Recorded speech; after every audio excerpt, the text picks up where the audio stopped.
The battle cruiser Stellar Guardian trembled as enemy fire slammed against its shields.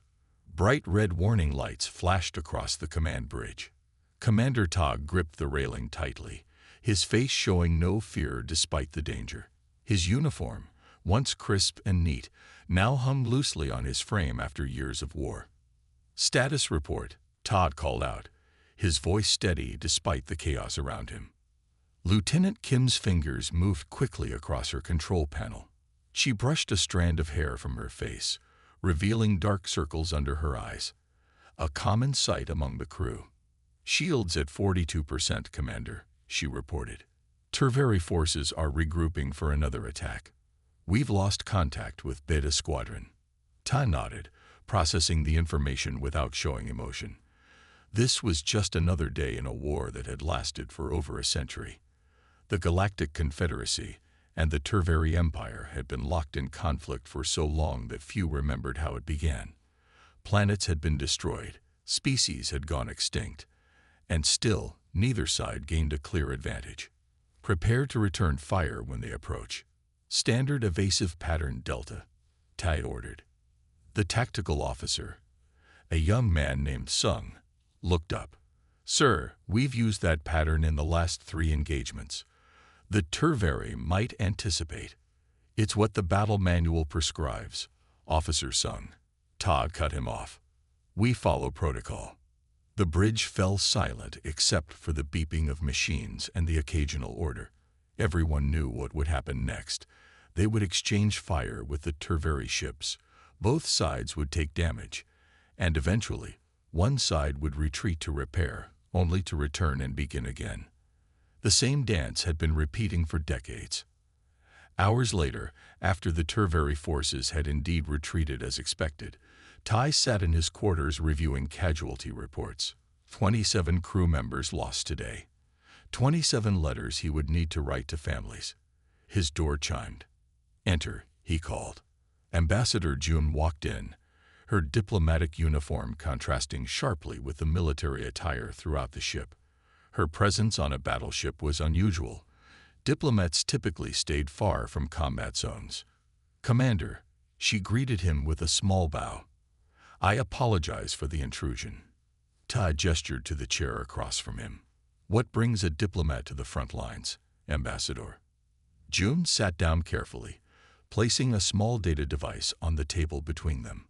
"The Council has sent me with information that could change the course of this war." Ty raised an eyebrow but said nothing. He had heard promises of war-ending developments many times before. "Our deep space exploration vessels have made contact with a previously unknown species," Jum continued. Activating the device, a holographic image appeared, a blue and green planet orbiting an unremarkable yellow star. "They call themselves humans. Their planet is called Earth." Ty studied the hologram. "They look fragile." The image showed bipedal beings, not unlike many species in the Confederacy, but with no obvious physical advantages. "Perhaps," Jim agreed. "But their development is remarkable. They advanced from primitive flight to space exploration in less than a century. Their approach to problems is different." "Different how?" Ty asked. "They adapt quickly. When faced with limitations, they find unusual solutions." June leaned forward. "The Council believes they might see something in this conflict that we've missed. A fresh perspective." Ty laughed bitterly. What could an isolated species possibly offer against the Tervari war machine? "Our best strategists have been working on this problem for generations." "That's precisely the point," Jun replied. "Our thinking has become circular. We fight the way we've always fought because it's all we know." She gestured toward the window, where distant explosions marked another skirmish. "Can we really afford to continue this way? The analysts predict another 50 years of conflict at minimum." Tay fell silent, considering her words. Another 50 years of death reports.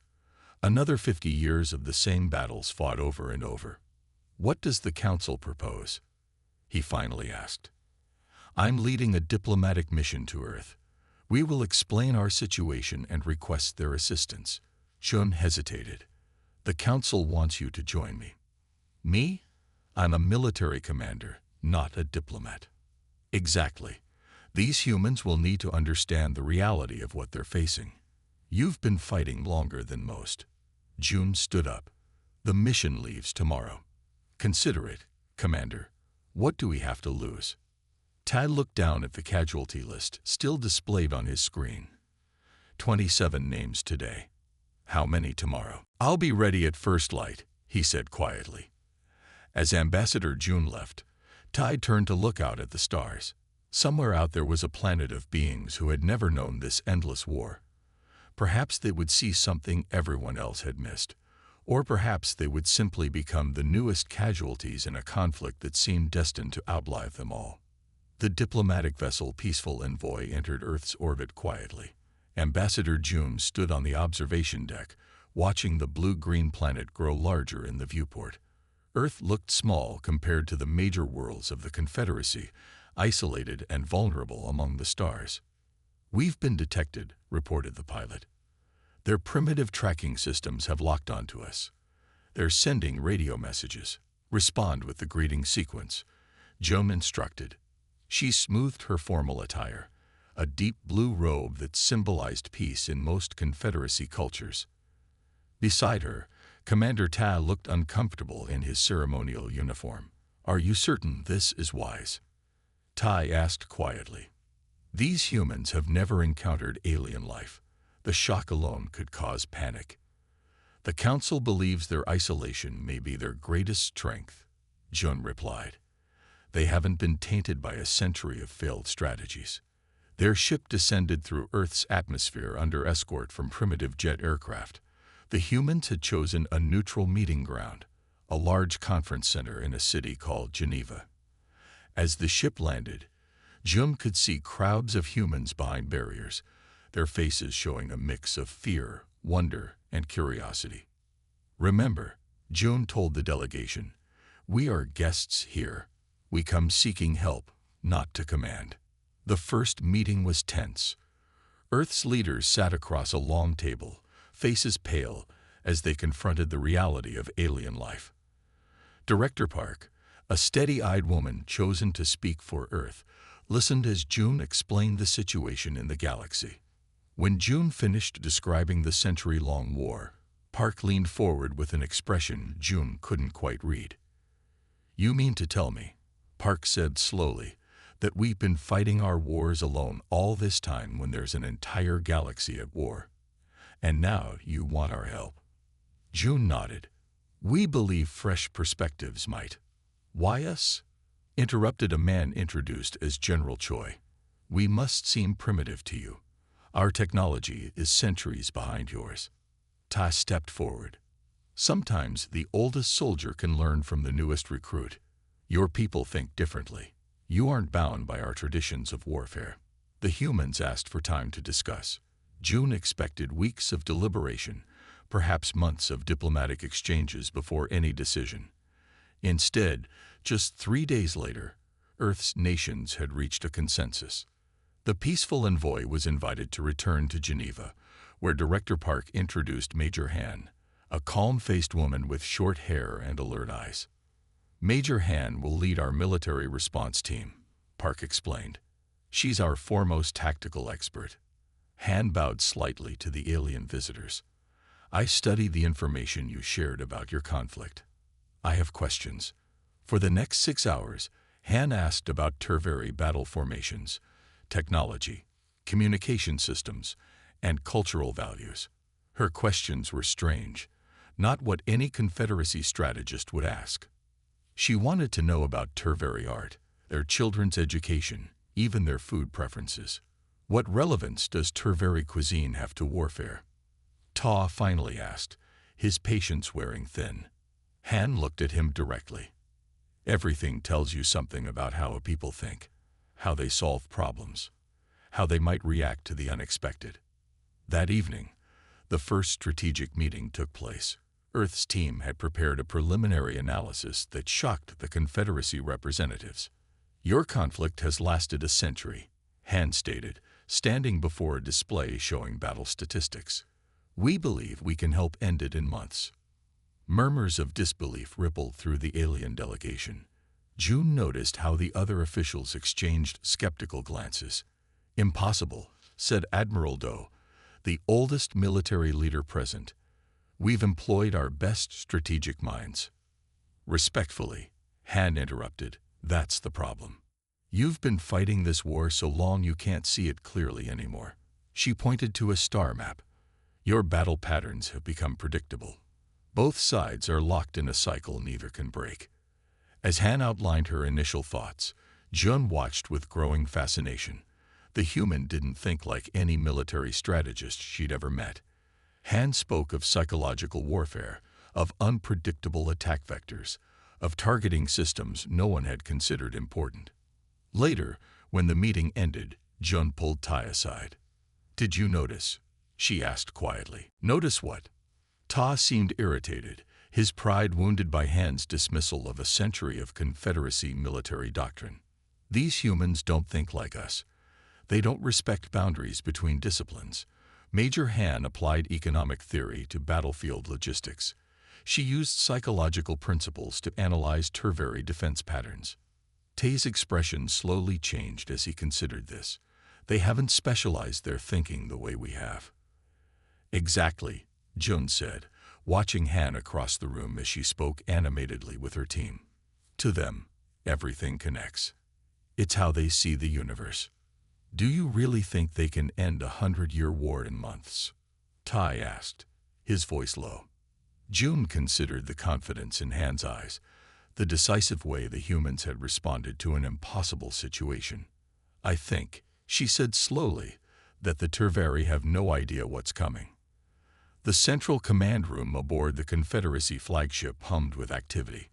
Major Han stood before a large holographic display showing battle formations used in the most recent conflicts. Commander Tai and several high-ranking Confederacy officers watched as she circled areas of the display with a sweep of her hand. "Your tactics are fundamentally flawed," Han explained, her voice calm but firm. The hologram highlighted a standard Confederacy battle formation, ships arranged in a perfect geometric pattern. Commander Tai felt his face grow warm. He had used these formations throughout his career. "These are time-tested." "Time-tested failures," Han interrupted. She tapped a control, and the display showed the same formation being used in battles spanning decades. "You've been fighting the same war the same way for 100 years. And look at the results." The hologram shifted to show the current galactic map, territories gained and lost over the century of conflict, a virtual stalemate. Admiral Doe, one of the oldest military leaders present, rose from his seat. "Our ways have kept us from defeat. The Tervari have used similar tactics." "Exactly," Han said, pointing at him. "Both sides are locked in the same outdated thinking. You're so predictable to each other that neither can gain advantage." The room fell silent. Han let them absorb this uncomfortable truth before continuing. "On Earth, warfare evolved constantly. When one approach stopped working, we adapted." She displayed images from Earth's military history, ancient armies, then tanks, aircraft, naval vessels, and modern special forces. Every time technology changed, tactics changed with it. Over the following days, the human team introduced concepts that seemed chaotic to the aliens. Major Han spoke of asymmetrical warfare, using small, mobile units to attack much larger forces. Captain Jin detailed psychological operations, how to break enemy morale without firing a shot. Lieutenant Song described decentralized command structures that would allow battlefield leaders to make decisions without waiting for orders from above. "This is madness," whispered one Confederacy officer to Ta. "War requires order, structure, discipline. These humans want us to embrace chaos." Ta wasn't sure what to believe. The human ideas went against everything he had learned, yet he couldn't deny the logic behind them. Meanwhile, in the technology division, Engineer Lee worked with the Confederacy's best scientists. A small, energetic man, Lee approached alien technology with childlike curiosity, but an engineer's precision. "This plasma cannon," Lee said, examining a weapon that had been standard on Confederacy ships for 50 years. Why is it fixed in position? The alien engineer, Jai, looked confused. For stability and power. Moving parts reduce efficiency. Lee scratched his chin. But what if the target isn't directly ahead? You have to move the entire ship. That's why we have formations, Jai explained. Different ships cover different angles. Lee shook his head. Inefficient. We could mount this on a rotating platform, add targeting systems. He sketched quickly on a tablet. You would need fewer ships to cover the same firing area. Day after day, Lee and his team suggested modifications to Confederacy technology. Some ideas were rejected as impossible, but many were adopted after testing proved their worth. Your weapons are superior, Lee told his alien counterparts during one late-night session, but your imagination is limited. You stopped innovating. Jai, who had initially resisted the human ideas, now worked enthusiastically alongside Lee. It's not that we lack imagination, he said. We simply became comfortable. When both sides use the same approaches, there is no pressure to change. 3 weeks after the humans' arrival, Major Hand called a meeting to present the modified battle strategies. The room was packed with Confederacy leaders, many of whom still doubted the humans' approach. Han unveiled a battle plan unlike anything Tai had ever seen. Ships would move in seemingly random patterns. Communications would use rotating frequencies to prevent interception. Small, fast attack vessels would target Tervari supply lines, rather than engaging their warships directly. Most importantly, Han explained, we won't do the same thing twice. Each engagement will use different tactics. The Tervari won't be able to predict our movements. Commander Tai studied the plans, his expression troubled. This isn't warfare as we understand it. There's no central formation, no clear chain of attack. He looked up at Han. How can we coordinate such chaos? Precisely, Han replied with a slight smile. That's why it will work. The Tervari won't understand it either. The room erupted in debate. Some officers supported the new approach, while others insisted it was too risky. Tab remained silent, weighing the options. Finally, Admiral Do spoke. For a century, we have fought honorably and achieved nothing. Perhaps, he paused, looking around the room. Perhaps it is time to try dishonor. Han shook her head. Not dishonor, Admiral. Adaptation. Nature teaches us that those who cannot adapt perish. Tai stood. The room fell silent, awaiting his decision. As battlefield commander, his opinion carried significant weight. I have lost too many soldiers to a war that never ends, he said quietly. If there is even a small chance these tactics will work. He straightened his shoulders. I support Major Hand's plan. Han nodded, her eyes meeting Ta's with respect. We begin training tomorrow. In 1 month, we launch Operation Thunderclap. As the meeting dispersed, Tai approached Han privately. I hope you understand what you're asking of us.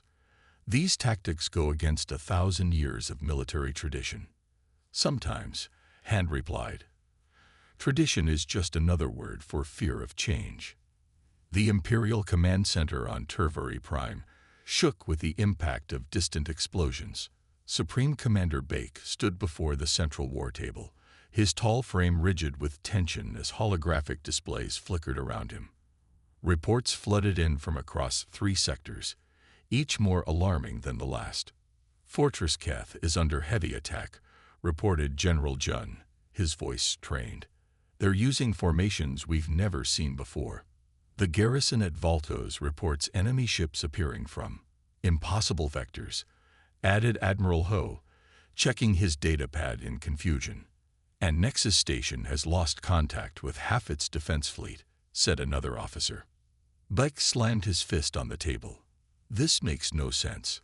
3 major strongholds under simultaneous attack, and none following predictable assault patterns. His yellow eyes narrowed. What are these new Confederacy tactics? He demanded of his generals. No one had an answer. For a century, the Tervari had fought the Confederacy to a stalemate. Both sides knew the rules of engagement, the formations, the responses. War had become almost ceremonial in its predictability. Until today. In the cold void of space near Fortress Keth, Captain Min sat in the cockpit of her fighter, leading a squadron of 20 human pilots in Confederacy ships. The vessels had been modified according to Engineer Lee's specifications, faster, more maneuverable, with weapons that could fire at angles the original designers had never considered. Talon Squadron. Execute Pattern Omega, Min ordered calmly. The human pilots broke formation, each ship flying in what appeared to be random directions. The Terveri defense systems, programmed to predict standard attack vectors, failed to track the erratic movements. Their automated targeting systems locked onto empty space, while the human-piloted ships slipped through their defenses. "They're adjusting," warned one pilot as the Terveri guns began to track them manually. "Just as we expected," Min replied. "Execute Phase 2. Her squadron suddenly accelerated toward the Terveri command ship, drawing the enemy's attention and fire. Meanwhile, the main Confederacy fleet, led by Commander Tai, emerged from behind one of the system's gas giants, an approach vector the Terveri had never guarded because it required passing through lethal radiation fields. The Confederacy ships, newly shielded using Engineer Lee's designs, had survived the passage. The enemy fleet is fully engaged with the decoy squadron, Ta's tactical officer reported. Their rear defenses are minimal. Ta nodded. All ships, commence attack. The Confederacy battleships opened fire on the unprotected rear of the Terveri formation. Caught between Min's squadron and Ta's fleet, the Terveri ships broke formation for the first time in decades. Meanwhile, on the surface of Voltos, Colonel Song led a ground assault unlike anything the Terveri had ever faced. Traditional Confederacy doctrine called for large organized ground forces moving in unified formations. Song had discarded this approach entirely. "All units, disperse and engage," Song ordered. His forces, broken into small teams of 5 to 10 soldiers, scattered across the battlefield. The Terveri troops, numbering 3 times the Confederacy forces, formed defensive lines as they had been trained to do. But there was no main force to defend against. Instead, the small Confederacy teams struck from multiple directions, attacking briefly before disappearing again. "They're everywhere and nowhere," a Terveri field commander reported desperately to headquarters. "We can't establish a front line." Som watched from a mobile command post as his forces systematically targeted communications arrays, power generators, and supply depots rather than engaging the enemy directly. "Sir, the enemy is attempting to form a consolidated defense at the Central Command Building," reported Lieutenant Kang. Som nodded. "Perfect. Execute Phase 3. While the ground battle raged, the most devastating element of Operation Thunderclap was unfolding in silence. Specialist Yoon sat in a secure room aboard the Confederacy flagship, surrounded by computers modified to interface with Terveri systems. "I'm inside their network," Yoon reported, fingers flying across multiple keyboards. For weeks, she had studied Terveri communication protocols, identifying weaknesses no one had ever exploited. The Terveri had never conceived of information warfare on this scale. Their systems were protected against brute force attacks, but had no defenses against the subtle infiltration techniques Yoon employed.